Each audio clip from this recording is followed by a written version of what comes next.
noite. Obrigada a todos que estão nos assistindo. Meu nome é Adriana, eu sou uma das coordenadoras da EBD infantil aqui da Igreja Presbiteriana e sou mãe do Davi, de 7 anos. Vivi, muito obrigada pelas palavras, foram muito boas, né? Todos nós estamos em grande desafio, né? Todas as famílias. E muito obrigada, viu? Estava até conversando com o Gui, ele falou, já aprendi muita coisa. Ai, que bom! Então, que Deus abençoe essa nossa conversa agora. Eu queria começar te perguntando qual que é o melhor método pedagógico para a gente aprender os conteúdos escolares.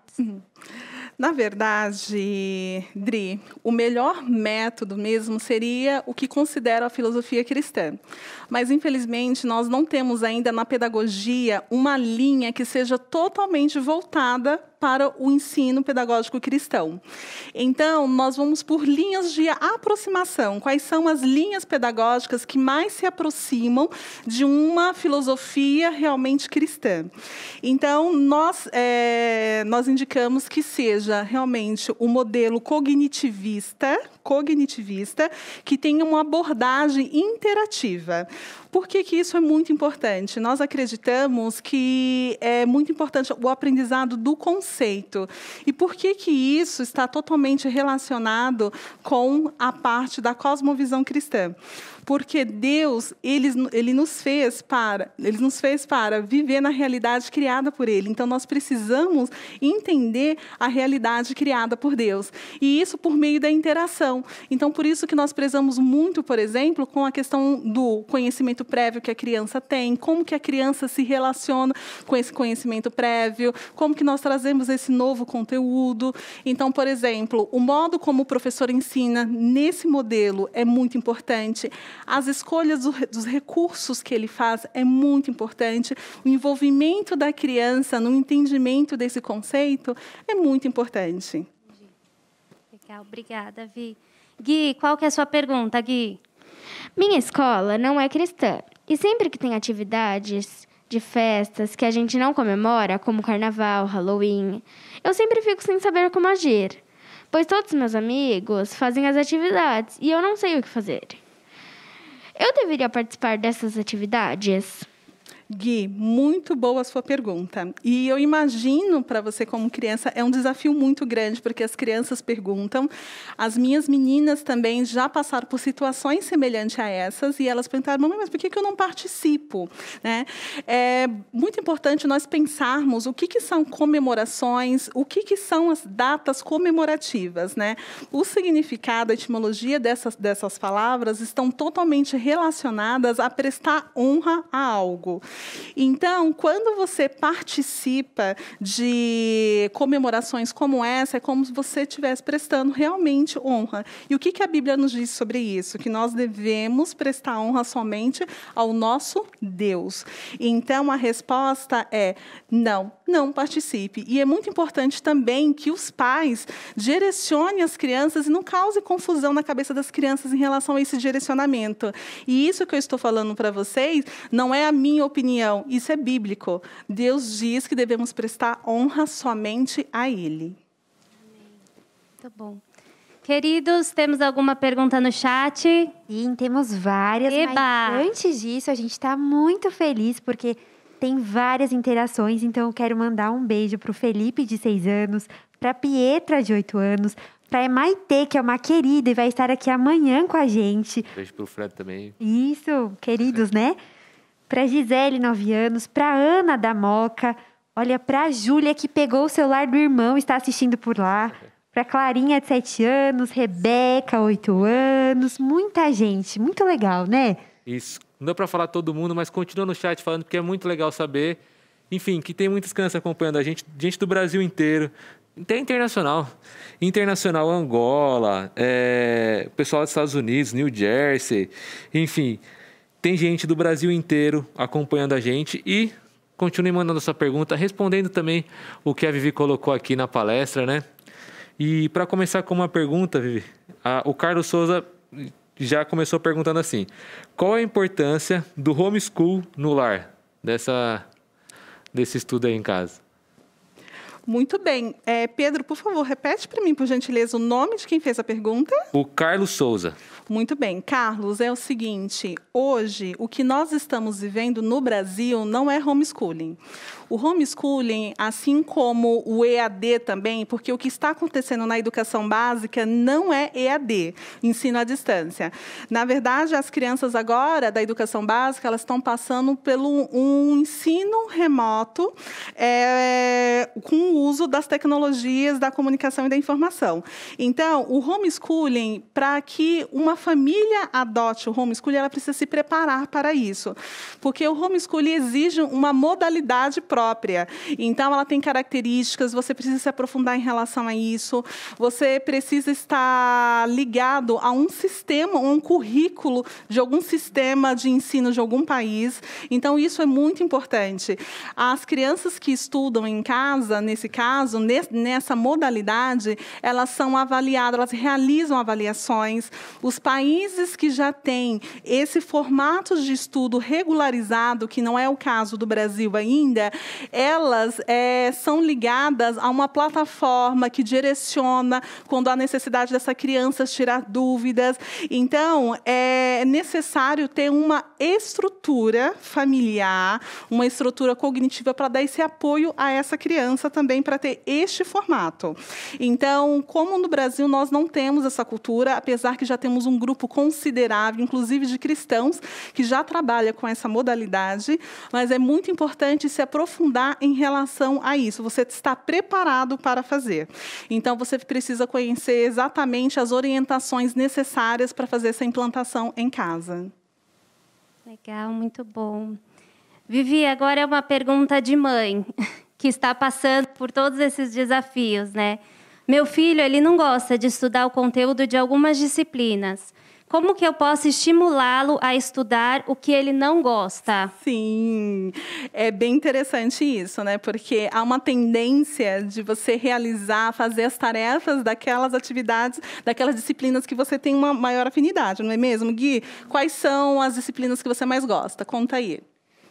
Geografia e História ou Matemática. Uau, muito bem! Olha, pegou uma aí que se a gente colocasse no chat aí, não precisam responder, porque senão vai lotar o chat sobre essa pergunta. Quem é que prefere matemática ou prefere mais as disciplinas de humanas, como história, geografia, língua portuguesa? Então, o aprendizado, muitas vezes, nós não gostamos de algo que nós não temos conhecimentos, ou algo que nós não temos tanta afinidade, que nos causa um certo desconforto.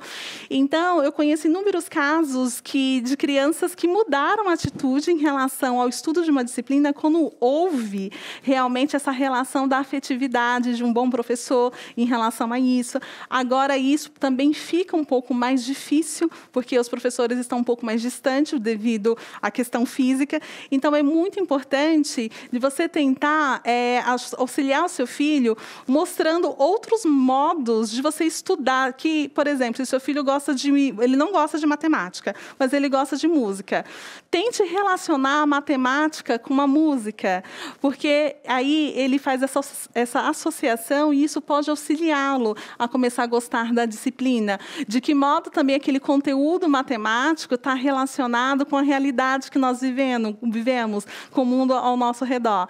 Há vários neurocientistas, né, que dizem sobre essa importância, né, de você focar, ter frequência e intensidade nos estudos. Isso é muito importante, que isso ajuda o cérebro a desenvolver aptidão para o estudo de determinada disciplina.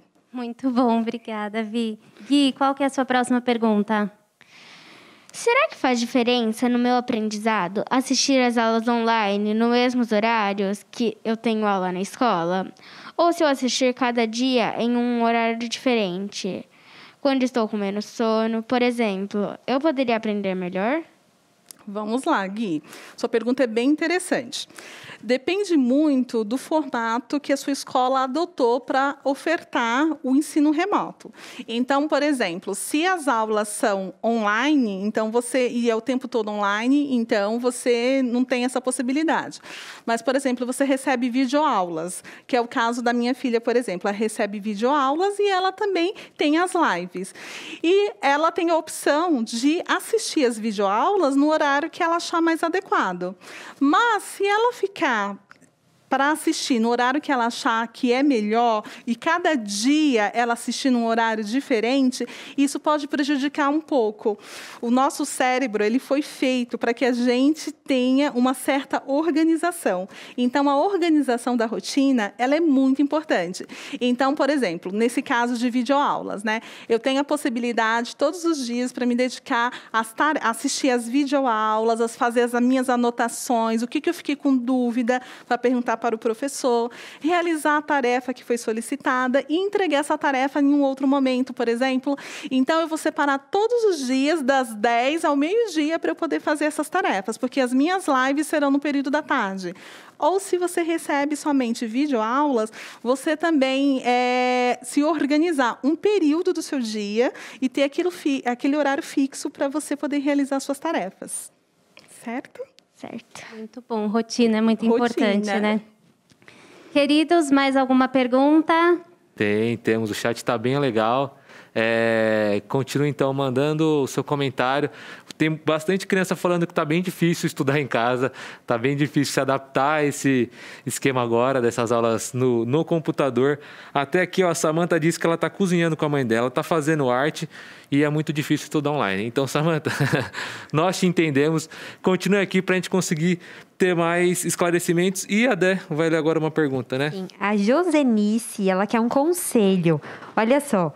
Ela é enfermeira, ela chega super tarde em casa, trabalha muito e não consegue ensinar o filho. O que ela pode fazer? Como ela pode ajudar o filho dela? Josenice, o seu desafio é o de muitas mães e muitos pais, né? Eu imagino, principalmente você que está na linha de frente, né, como se organizar. O conselho que eu daria para você é verificar se há uma outra pessoa da família que poderia te auxiliar.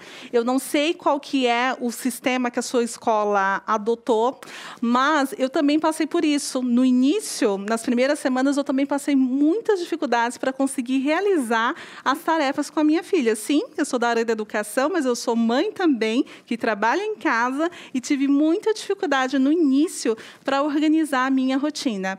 Então, o que eu fiz? O que eu sugiro que você faça também? Converse com a escola do seu filho. Pergunte se ele estiver recebendo videoaulas, tente se organizar para que uma parte dessas aulas você consiga fazer na sua folga, não sei se é no final de semana, você consiga fazer uma quantidade maior na sua folga. Dê espaços de horários também entre as atividades para que seu filho ou sua filha não fique cansado. Isso é muito importante também. Então, isso me ajudou muito. Mas, na medida do possível, se for o caso de videoaula, dele receber as gravações das aulas, faça todos os dias um pouco. É muito importante que as crianças tenham estímulos diários para que ela não perca e continue esse desenvolvimento cognitivo. Então, a sugestão que eu deixo para você é essa. Eu espero ter ajudado. Ok, muito bom. Obrigada, Vivi.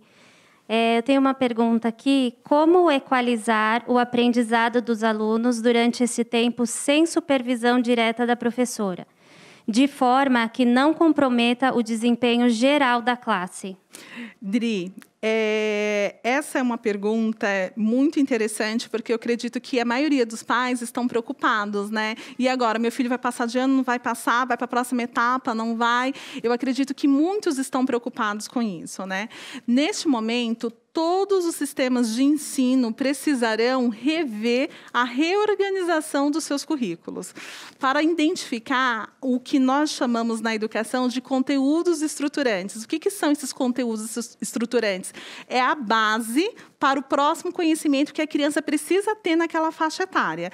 Então, eu vou tentar dar um exemplo bem básico, né? Então, para você ensinar adjetivo, você precisa antes ter trabalhado o quê? Substantivo.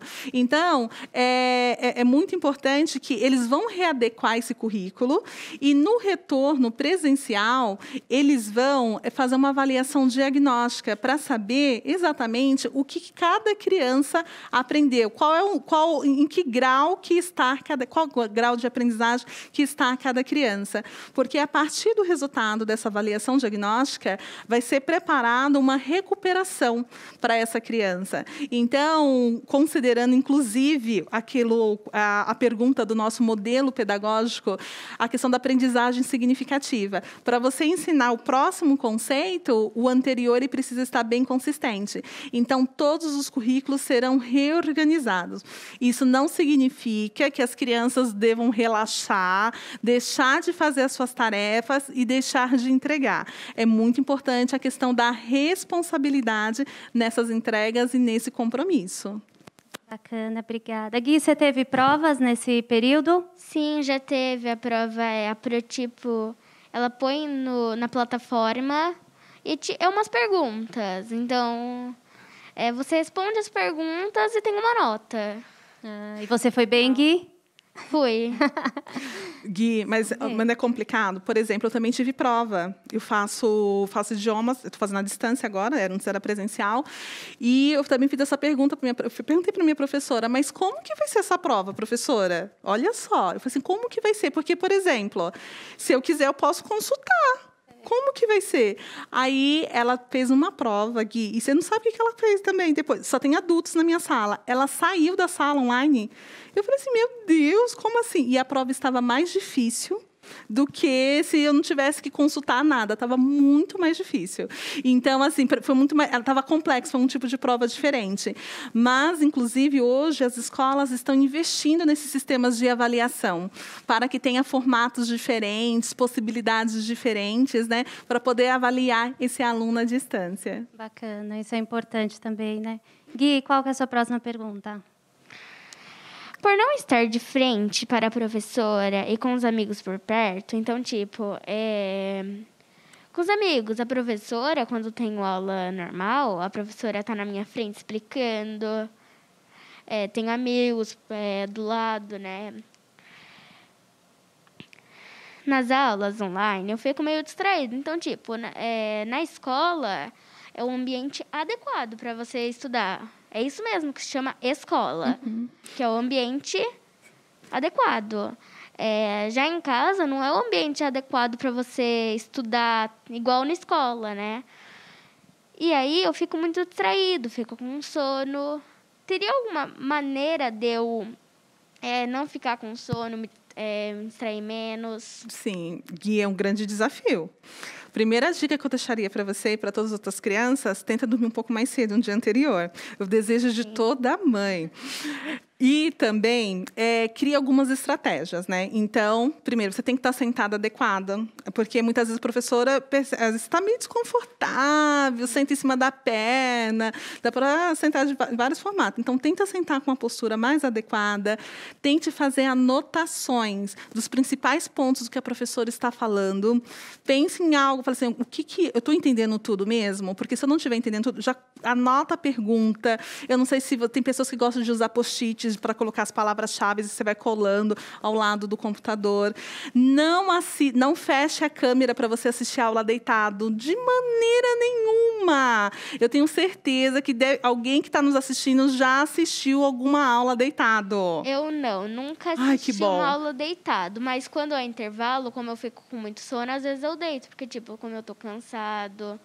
Aí, às vezes, eu deito, por causa que, não tem como, né? Fica com sono. Sim, não. Você está no seu intervalo, tudo bem. Você administra ele. Você, como não tem o parque, né? Então, aí dá para você comer o seu lanche ali e tirar uma sonequinha, né? Se eu tivesse a oportunidade, eu também faria isso. Dormir, comer, olha, prioridades. Mas, Gui, o que eu deixo, assim, de orientação em relação a isso é cuidar um pouco dessa questão da postura, de criar essas estratégias de anotar, de tentar dialogar com o professor. Isso ajuda a manter essa concentração. Obrigada. Queridos, mais alguma pergunta do chat? Com certeza. Temos uma pergunta bem legal aqui, né, Dé? Do Wilson. Pode fazer.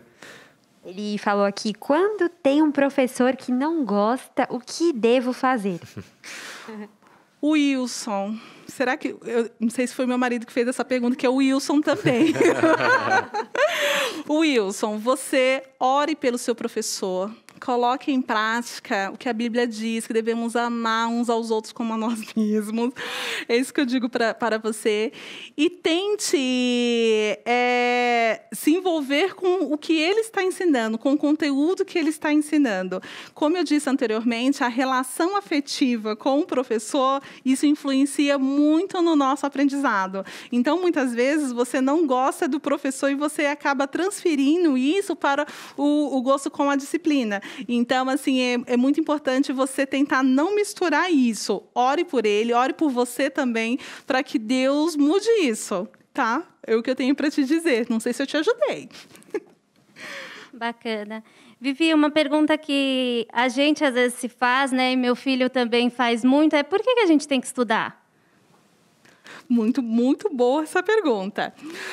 Temos que estudar porque Deus, ele nos fez com essa estrutura de aprender o que ele criou. Eu trabalho com livros didáticos e nós fazemos livros didáticos, né, integrados com a cosmovisão cristã. E uma das bases é essa, né, que Deus nos fez seres relacionais. Deus nos fez para relacionar com Ele, com a criação e com o nosso próximo. E nós estudamos para entender essa realidade criada por Deus. Então, por exemplo, vou usar alguns exemplos que talvez possa auxiliar. As crianças que estão agora na educação infantil, elas estão aprendendo os conceitos básicos, né? Então, por exemplo, elas estão aprendendo agora as formas geométricas, elas estão aprendendo as partes do corpo, elas estão aprendendo a nomear o que está ao redor delas. Qual a relação disso com a criação? Quando nós olhamos à nossa volta, nós vemos que todos os lados, Deus criou um mundo com formas geométricas. E para que nós possamos construir outras coisas, nós usamos as formas geométricas, né? Por exemplo, eu tenho uma criança em casa que está na fase da alfabetização. Ela descobriu o maravilhoso mundo da leitura e da escrita. E ela está muito feliz com isso, que agora ela consegue ler a Bíblia sozinha. Então, isso é muito importante. Então, de que modos estou estudando lá, o Gui que está no ensino fundamental, que gosta de história, né? De que modo os fatos históricos estão relacionados com a história, com a grande narrativa, né, que nós estamos vivendo. Então, é muito importante a gente relacionar sempre aquilo que nós estudamos com realmente o que Deus fez para nós.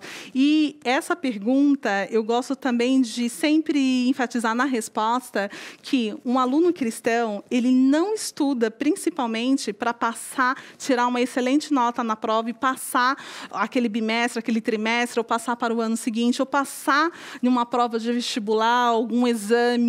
Não, ele primeiro estuda para glorificar a Deus, porque tudo que nós fazemos é para glorificar a Deus. Então, nós costumamos dizer que nesse modelo de ensino, no cognitivismo interacionista, que a aprendizagem significativa, ela é muito importante, aquilo que realmente faz sentido para o aluno. Então, por exemplo, eu não vou estudar para decorar, para poder passar na prova. Não, eu vou estudar porque realmente eu quero entender. E isso faz diferença para mim. E a consequência disso vai ser o quê? Eu tirar boas notas, eu passar em um exame. Então, por isso que é muito importante estudar. Ok, muito obrigada. Infelizmente, nosso tempo acabou. Foi muito bom, né, Gui? Sim. Muito obrigada, Vivi. Muito obrigada, Pedro, Débora. Foi uma delícia estar aqui hoje. E que Deus possa nos abençoar, né, nesse desafio tão grande, né, de ter uma escola dentro de casa, mas que nós possamos realmente ter sabedoria, né, pedir para Deus sabedoria e que tudo seja para a honra e glória dele, né? Então, muito obrigada. Amanhã tem mais, né? Vocês querem dar um recadinho sobre amanhã? Sim, sim. Queria também agradecer, Vivi, o Gui e você, Dri, por toda a disposição aqui, por estarem com a gente. Foi muito bom. O chat está todo mundo agradecendo, falando que foi maravilhoso, uma bênção. Falando nisso no chat, a filha da Viviane mandou parabéns, mamãe. Riqueza. Para dizer também que amanhã estaremos aqui de volta. 7h da noite, estamos de volta para mais um dia de conferência e vai ser maravilhoso. Por quê? Amanhã teremos Girafael, Pastor Rafael Dedrich também, com Hoje Rafael vai trazer aqui. E no louvor, eu sou suspeito para falar, porque eu amo ele demais, Zezinho. Então amanhã você tem que estar ligado aqui com a gente, às 7 horas. Obrigado você que nos assistiu de todo o Brasil, do mundo inteiro. Pessoal aí de Angola, um grande abraço para vocês, continuem nos assistindo. Brasil inteiro também, continue nos assistindo. Estamos aqui amanhã novamente. Que Deus abençoe vocês. Muito obrigado.